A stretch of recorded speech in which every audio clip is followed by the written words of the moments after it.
The most brutal part of waking up in a sweltering cheap apartment in northeastern Brazil isn't the oppressive heat. It's the math dot every morning. I sit at a flimsy plastic table that wobbles if I lean on it too hard, open my laptop, and stare at the numbers. The balance is just under $18,000.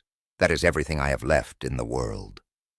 At 71 years old, my entire existence is now strictly tethered to a $1,400 monthly Social Security deposit. I can't afford to move back to the United States. Even if I could somehow buy the ticket, I couldn't afford to survive there.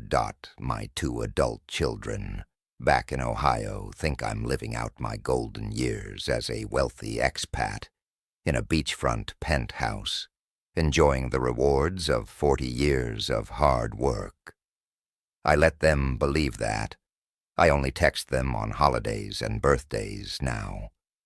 I haven't spoken to them on the phone in over a year because if I hear their voices, I know my voice will betray me. I can handle the poverty. I cannot handle the shame. I was never a foolish man. I wasn't a gambler, and I certainly wasn't reckless. I spent my entire career as a civil engineer and a senior project manager. My entire worldview was built on pragmatism, risk assessment, and cold, hard logic. If a physical structure had a flaw, I found it. If a financial projection was unrealistic, I corrected it. I operated exclusively on facts. And yet 3 years ago, I packed up over $500,000 in liquid assets, moved 4,000 miles away from everything I knew, and systematically dismantled my own life. I didn't lose my life savings to a sudden market crash, a bad medical diagnosis, or a complex corporate fraud. I wasn't robbed at gunpoint in a foreign alley. I gave it away. I handed over the keys to my security, my dignity, and my future, and I did it with a confident smile on my face. If you had asked me back then, I would have told you I was making the smartest, most calculated investment of my life. I had the complex Excel spreadsheets to prove it. I thought I was in complete control. But what the spreadsheets didn't show was the one structural vulnerability I absolutely refused to look at. I thought I was outsmarting the system. I didn't realize I was just a lonely, aging man, willingly paying a premium for the illusion of being seen. People assume that when an older man loses his life savings in a foreign country, he must have been a fool from the start. A cliché, a gullible tourist thinking with the wrong part of his anatomy. But that's not who I was. For 40 years, my life was defined by load-bearing walls, tensile strength, and risk mitigation. I was a civil engineer and a senior project manager in Columbus, Ohio. If you drive through the interstate interchange on I-71, you are driving on my concrete. You are trusting my math. My entire professional existence was dedicated to anticipating failure. I looked for stress fractures. I calculated load limits. I budgeted for worst-case scenarios. I didn't deal in hope.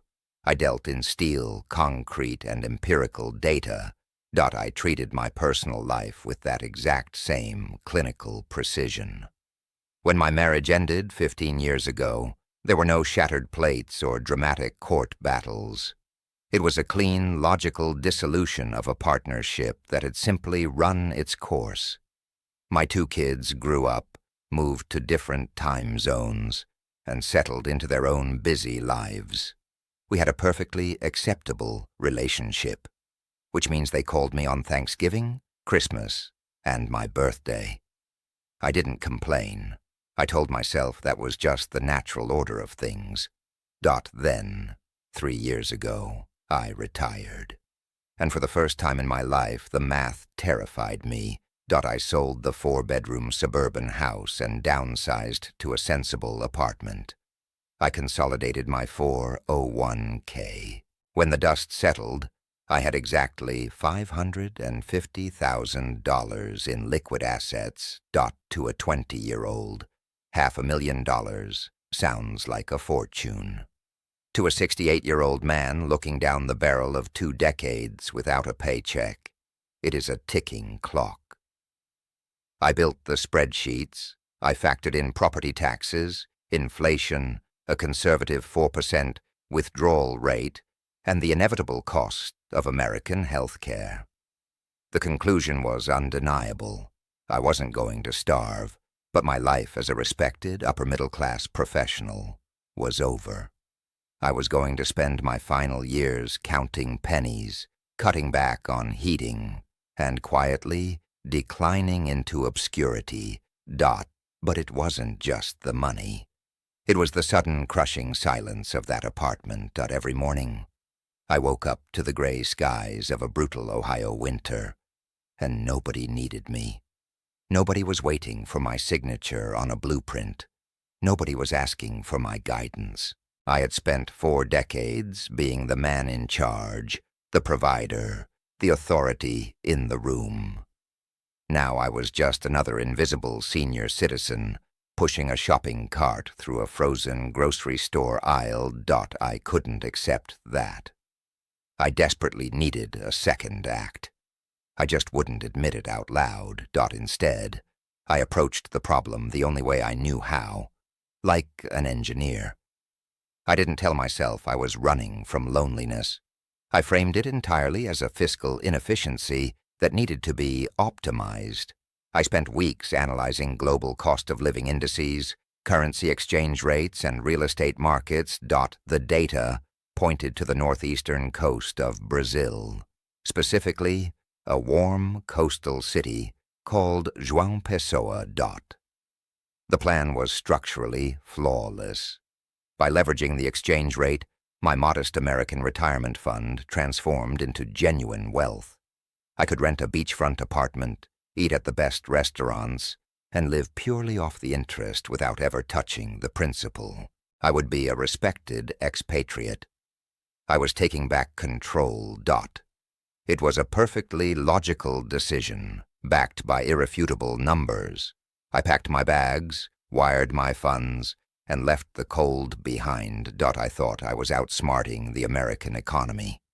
I didn't realize that my spreadsheets were just a sophisticated cover for a deeply lonely man, actively searching for an illusion to buy. When I first arrived in João Pessoa, every metric told me I had won.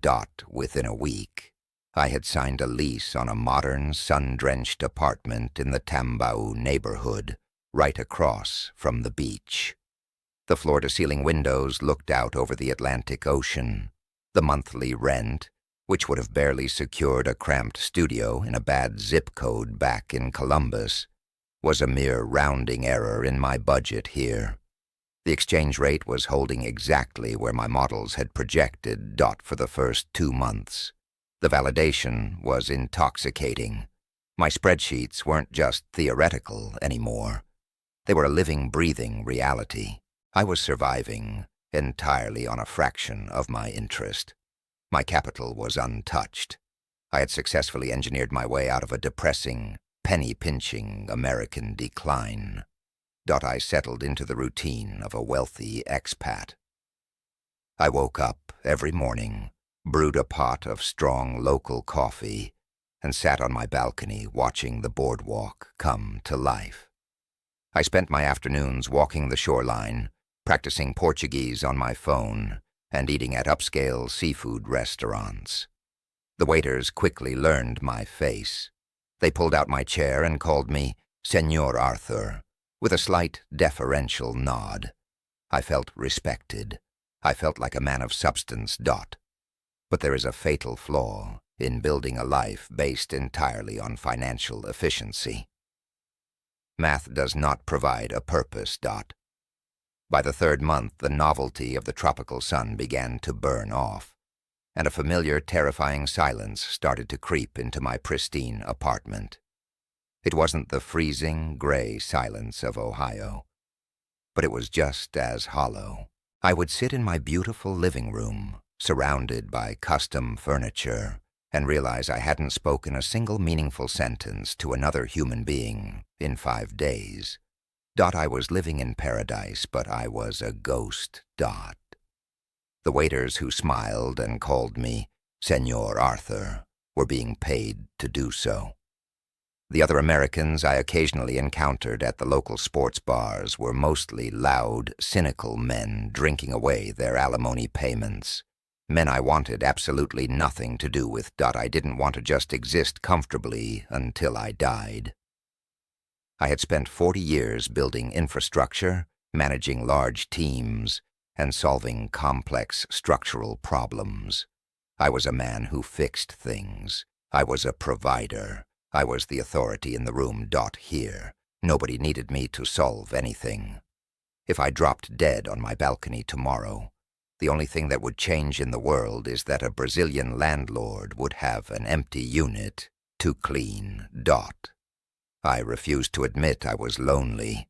The word felt weak. If you had asked me, I would have said I was simply adjusting to the slower pace of retirement. But the truth was much darker. I was starving for relevance. I walked through the vibrant, crowded streets of this beautiful city, feeling entirely invisible. I didn't just want company to pass the time. I wanted to be useful. I desperately needed someone to look at me and see the capable, strong, authoritative man I still believed I was. My logic had built the perfect fortress. But my ego had left the front door wide open. I was standing on the edge of a cliff, perfectly primed for a fall, just waiting for a slight push. I met Camilla exactly 92 days after I moved to Brazil. She was 32 years old, the shift manager at an upscale air-conditioned bakery on Cabo Branco Avenue, where I had started getting my morning espresso. She was striking, yes, but what caught my attention wasn't her appearance. It was her competence. She managed her staff with a quiet, efficient authority that I instinctively recognized and respected. She spoke functional English, and from the first day, she treated me with a deference that bordered on admiration. The defining moment. The exact second my defenses were permanently bypassed happened on a Tuesday. I was sitting at a patio table when an aggressive street vendor cornered me, tossing a stack of woven hammocks onto my table and demanding 300 reais. He was loud, physically imposing, and banking on the fact that I was a wealthy, uncomfortable foreigner who would pay just to make him go away. I was reaching for my wallet when Camilla stepped out the front doors. She didn't just ask him to leave. She completely dismantled him in rapid, furious Portuguese. She handed me my wallet back, chased the man off the sidewalk, and looked at me with a fierce protectiveness. "Do not let them treat you like a tourist, Senor Arthur," she told me, smoothing her apron. "Your money is hard-earned. It is worth more than that." I cannot overstate the psychological impact of those words. To an engineer, the ultimate proof of character is the protection of the structural integrity. In this case, my finances. She didn't want a cut of the tourist tax. She actively defended my fortress. From that day on, my mornings at the bakery stretched from 20 minutes to 2 hours. She would take her breaks at my table. We talked. Rather, I talked, and she listened with an intensity that made me feel like the most fascinating man on earth. I told her about my career, about the load limits of highway overpasses, about managing teams of 50 men, things my own ex-wife used to roll her eyes at. Camilla didn't roll her eyes. She called me wise. She told me the men her age were boys who didn't know how to build anything lasting. She looked at me and saw the man I had always believed myself to be. When I finally asked her out to dinner, I tried to take her to the most expensive seafood restaurant in the city. I wanted to impress her. I wanted to play the role of the wealthy provider. She flatly refused. She shook her head, told me the place was a pretentious trap, and said, "It is a waste of your money. I just want your company." Instead, she took me to a humble, open-air spot a few blocks inland. We sat on cheap plastic chairs. We ate grilled meat and tapioca. When the bill came, a grand total of maybe $12 American, she physically blocked my hand and insisted on paying her half with crumpled local currency. My analytical mind immediately processed this data and drew a catastrophic conclusion. I told myself I had found a unicorn. I was convinced I had stumbled upon a traditional, humble woman, entirely untainted by modern materialism. Any lingering doubt I had about the age gap evaporated. I built a narrative that perfectly suited my ego. She wasn't interested in my bank account. She was drawn to my maturity, my stability, and my intellect. Gradually, she became my entire interface with Brazil. She helped me navigate the labyrinth of local bureaucracy. She translated my utility bills. She took me to the pharmacy when I had a cold. The terrifying silence of my apartment was replaced by her laughter, her warmth, and her constant presence. There were warning signs, of course. Subtle stress fractures in the foundation. Once or twice a month, she would suddenly vanish for a weekend. A sick aunt in the countryside with no cell reception. A car breaking down on a dirt road. Minor unexplained gaps in her timeline that my old self would have flagged immediately. But I was so intoxicated by the feeling of being needed again that I simply looked the other way. Then came the manufactured distress. She started arriving at our coffee dates looking exhausted, with dark circles under her eyes. Eventually, after I pressed her, she broke down in tears. She confessed she was locked in a grueling legal battle with a predatory ex-husband over a small property debt. I immediately reached for my checkbook. It was a structural problem. I could fix it. But she slammed her hand over mine. "No," she said, her voice trembling with pride. "Absolutely not. I'm not a charity case, Arthur. I have to fight my own battles." It was a master class in psychological manipulation, though I couldn't see it. Because she explicitly told me not to give her money, I felt entirely in control when I inevitably insisted on paying the $3,000 legal fee a week later. I didn't view it as a handout. I viewed it as a calculated investment in her peace of mind, and by extension, my own comfort. A seasoned American expat at a local sports bar tried to warn me.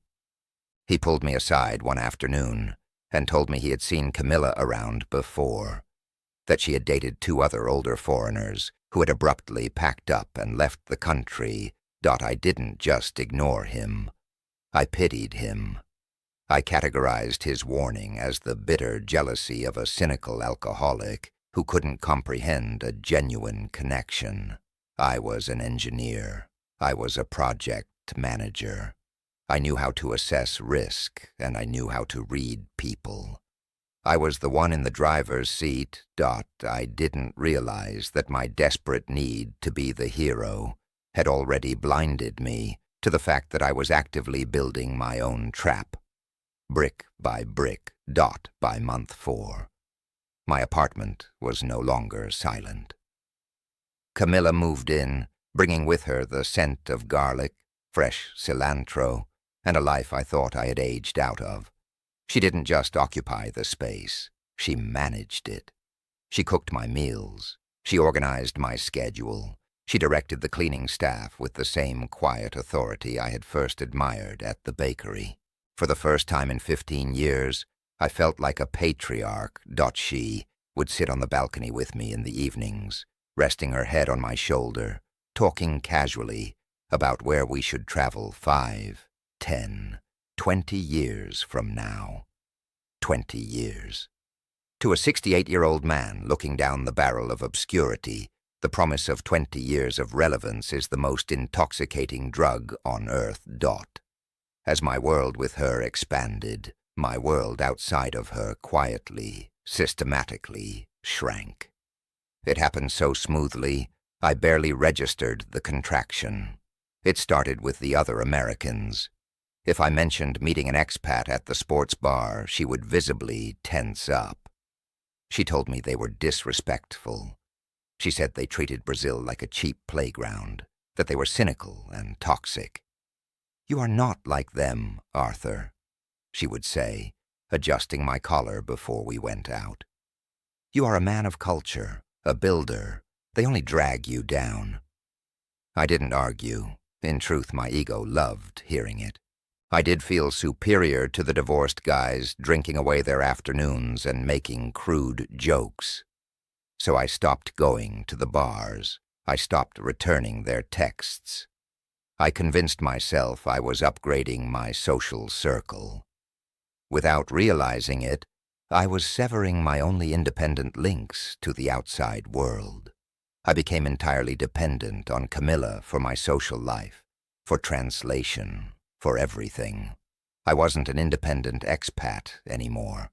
I was her captive audience, and I had locked the door myself. With my isolation complete, the financial scale began to tip. The small manageable payouts, the $3,000 legal fee, the occasional translated utility bill, gradually ballooned. It was never a demand. It was always framed as a logical necessity. "We needed a car," she explained, "for our safety. Taxis were unreliable, and waiting at bus stops was beneath a man of my standing. I agreed. It made the structural sense. But when it came time to buy the silver SUV, a sudden bureaucratic hurdle appeared. She showed me a Portuguese document on her phone, explaining with a frustrated sigh that registering a vehicle as a foreigner incurred an exorbitant, unfair tax rate. It was a terrible system, she said. But there was a simple, logical workaround.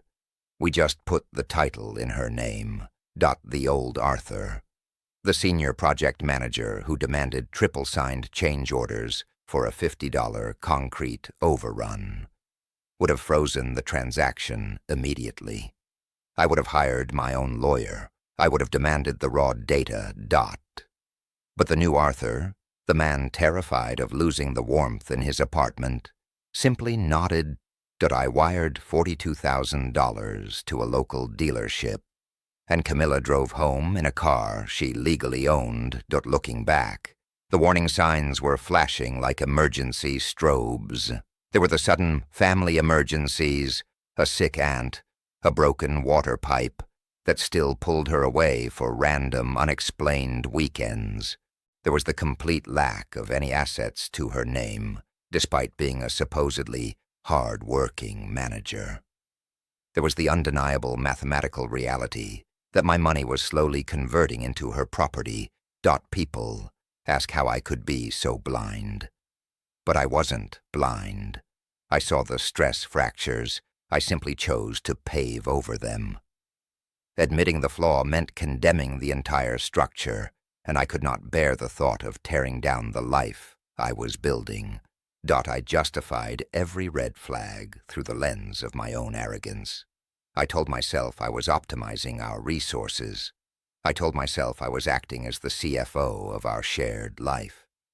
When my intuition whispered that something was wrong, my ego shouted it down. I am an engineer, I thought. I read people. I assess risk for a living. I'm in the driver's seat here. I treated her like a complex infrastructure problem that only I was smart enough to solve. If I bought the car, I solved the transportation problem. If I paid her debts, I solved her stress. I genuinely believed I was purchasing loyalty. I am too smart to be scammed. That was the lie I repeated every time I wrote a check or authorized a transfer. I didn't understand that a con doesn't target your intellect. It targets your void. And my void was so massive, so desperately, hollow, that I would have handed over every dime I had just to keep the music playing. I had successfully insulated myself from the truth. I was perfectly primed for the final pitch.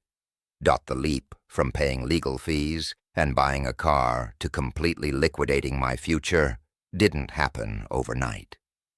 It was a carefully engineered progression. A bridge is never built in a single day. It requires surveys, foundation work, and the slow, deliberate assembly of structural steel. By the end of my first year in Brazil, I was completely insulated inside the world Camilla had built for me. And like any man who feels his youth returning, I needed a monument to prove it. The idea started casually, over breakfast on our balcony. We were talking about the booming tourism market in the Northeast. I mentioned offhandedly that if someone had the capital and the project management experience, building a boutique pousada, a luxury guest house, further down the coast, would yield an incredible return on investment. I didn't pitch the idea to her. She let me think I arrived at it entirely on my own.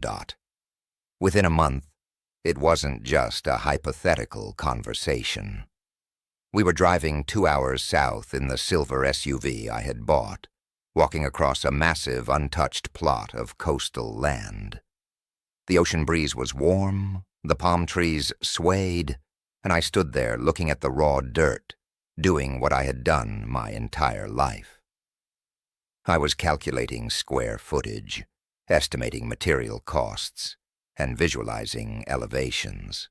I wasn't an aging, obsolete retiree anymore. I was Arthur Pendleton, senior project manager, surveying his next great development. I decided to build a 12-room luxury guest house, along with a stunning modern private home, for us on the back half of the property.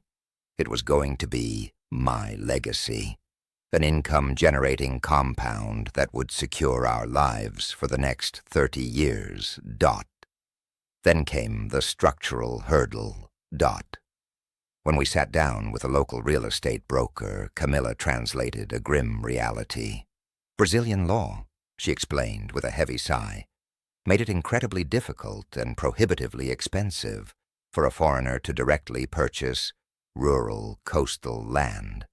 There were environmental permits, astronomical foreign investment taxes, and endless bureaucratic delays.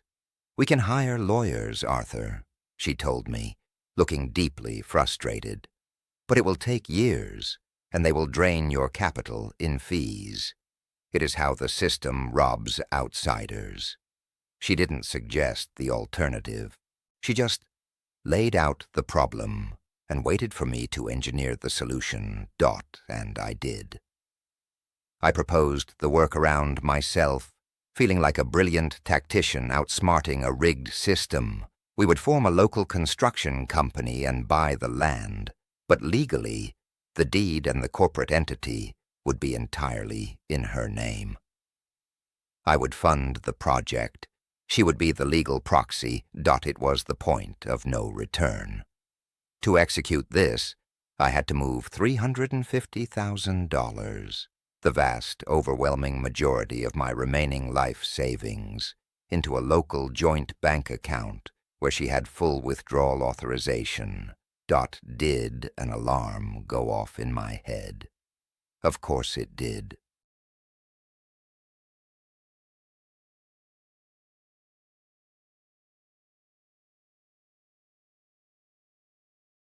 Every professional instinct I possessed screamed that this was an unacceptable risk. You do not hand over total legal ownership of a major capital project to an unsecured partner. But I silenced the alarm with the heaviest weapon I had. My ego. I rationalized the decision with cold, hard logic. I was buying an asset, not a fantasy. This was an income-generating business. Furthermore, it was the ultimate, undeniable proof of my trust in her. I was cementing my status. I was permanently anchoring myself to this beautiful, capable woman and securing my place As a respected businessman in a new country, I logged into my American brokerage account, bypassed the two-factor authentication, and wired $350,000 across the equator. If you want to know what it feels like to buy your own destruction, I can tell you. It feels exactly like victory. For the first 3 months, the validation I received was absolute. The money hit the account, and the land was genuinely purchased. Permits were cleared. Heavy machinery arrived on site. I drove down to the property 3 times a week. I stood in the red dirt with unrolled blueprints under my arm, pointing at trenches and checking the poured concrete foundation. I didn't speak the language of the laborers, but they nodded at me. They called me Dutor Arthur. I was the boss. I was the builder. I was in my element. The illusion reached its absolute peak on a Sunday afternoon in November. Camilla organized a massive barbecue right there on the active construction site. She invited her entire extended family, dozens of aunts, uncles, and cousins I had never met. They set up plastic tables over the cured concrete slab of what would soon be our living room.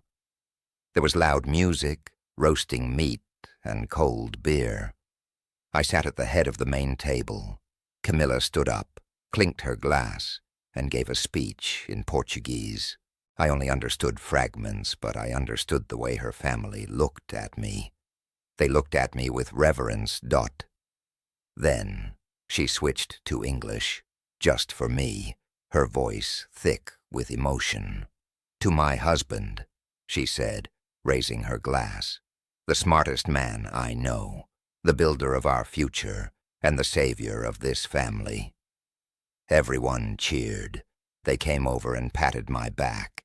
They shook my hand. I looked around at the poured foundation, the steel rebar reaching toward the tropical sky, and the beautiful, vibrant woman smiling at me. My spreadsheets were right. My plan had worked. I had successfully bought back my youth, my authority, and my relevance. I was perfectly, entirely happy. I had no idea that the concrete I was standing on was a tombstone, and that the money I had wired was already gone.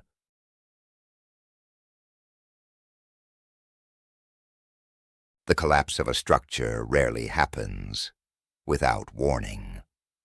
There is always a groan, a shifting of weight, a microfracture that expands until the load-bearing columns finally give way. For me, the sound of the collapse came exactly 6 months after the foundation was poured. I was sitting on the balcony on a Tuesday morning when Camilla received a phone call. She spoke rapidly in Portuguese, her tone escalating into a frantic, panicked pitch. When she hung up, she looked at me with tears in her eyes and delivered the news. Construction had been forced to halt. The money in our joint account was gone, all of it. She blamed hyperinflation of building materials. She blamed corrupt contractors who had allegedly vanished with the supply budget. She spun a complex web of local economic tragedy, sobbing into her hands, waiting for me to comfort her, waiting for me to fix it. But for the first time in over a year, the engineer in me woke up.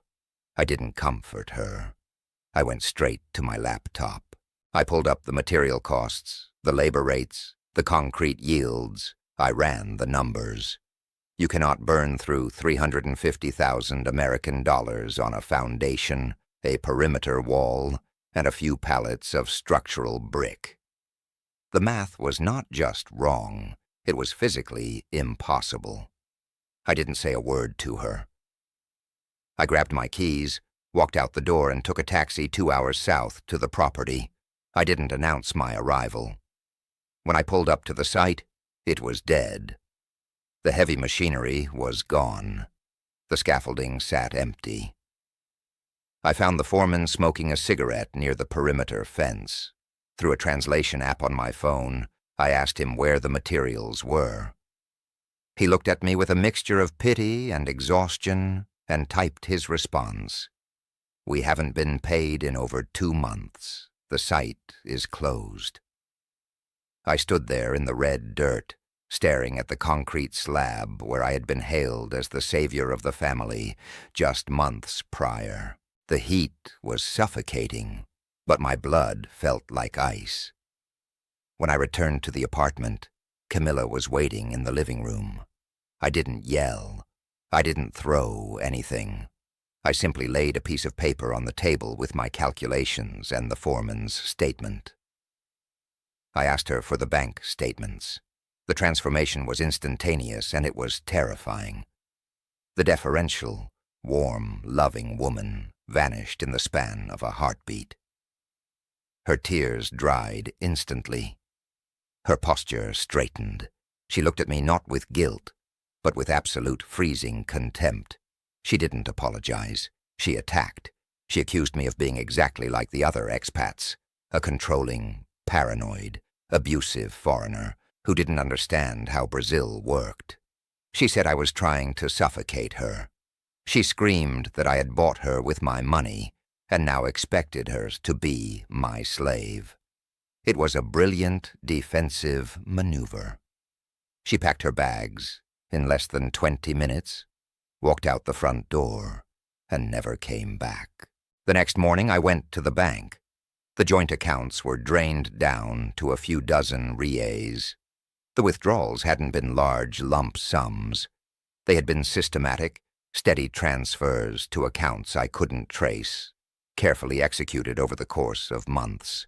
I hired a lawyer, using the last of my emergency funds. I sat in his air-conditioned office and laid out my case. I told him about the construction, the wires, the fraud. He reviewed the documents. Then he took off his glasses, leaned across the desk, and delivered the final blow. The land was legally hers. The unfinished property was hers. The silver SUV was hers. I had explicitly and voluntarily transferred my assets into a corporate entity and a vehicle title bearing only her name. Legally speaking, I hadn't been scammed. I had made a gift. I had absolutely no recourse. My $550,000 nest egg was gone. I was left with just under $18,000 to my name. The psychological collapse was much heavier than the financial loss. I didn't fall to my knees. I didn't weep. I just walked back to my empty, expensive beachfront apartment, sat in the custom chair I had bought, and realized the absolute, humiliating truth. I wasn't a mark because I was stupid. I was a mark because I was arrogant. I had been played from the very first day at the bakery.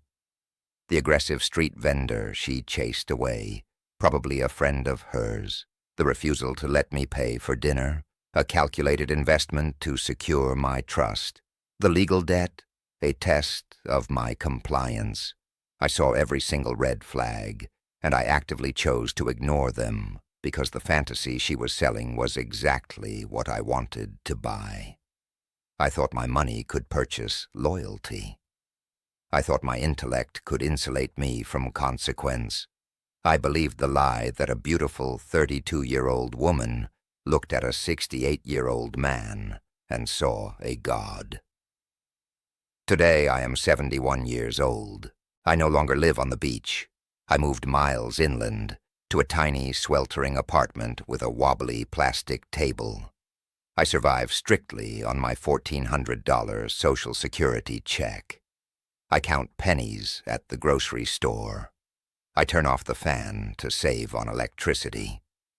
I am trapped here. I cannot afford the rent in Ohio, let alone the cost of moving back. But even if I could, I wouldn't go. My children still think I am living a life of luxury. They think I am the same capable, authoritative man who raised them. I cannot bring myself to tell them the truth. I cannot look into the eyes of my son and admit that his father threw away his entire legacy because he was too lonely to accept his own irrelevance. When you build a bridge and it collapses, you cannot blame the wind or the traffic. You have to look at the structural engineer. You have to look at the man who calculated the load, approved the materials, and signed off on the blueprints. I reviewed the data. I saw the stress fractures. I knew the foundation was unstable. But I built it anyway, because I would rather live inside a dangerous illusion than sit alone in the quiet reality of who I actually was.